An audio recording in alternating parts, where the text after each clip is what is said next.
आनंद म्हणजेच भूषण मनोज, मुंबईमध्ये कॉल सेंटरला काम करणारा मुलगा. वडिलांच्या मृत्यूनंतर गावात येतो. तिथे त्याच्या लहानपणीचा मित्र बाल्या म्हणजेच सूरज सुमनकडे तो आकर्षित होतो.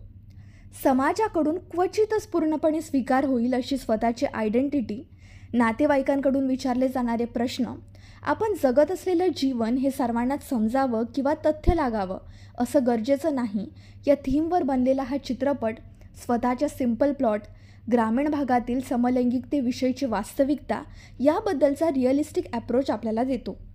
साबरबोंड म्हणजेच कॅक्टस पियर हा रोहन कानवडे यांनी दिग्दर्शित केलेला पहिला चित्रपट आहे. हा चित्रपट सनडान्स फिल्म फेस्टिवल 2025ला ग्रँड ज्युरी हे प्राइज जिंकणारा पहिला भारतीय व मराठी चित्रपट आहे, जो 19 सप्टेंबर 2025ला थिएटरला रिलीज झाला. हा फिल्म नक्की बघा आणि तुम्हाला याविषयी काय वाटतं हे कमेंट बॉक्समध्ये नक्की सांगा.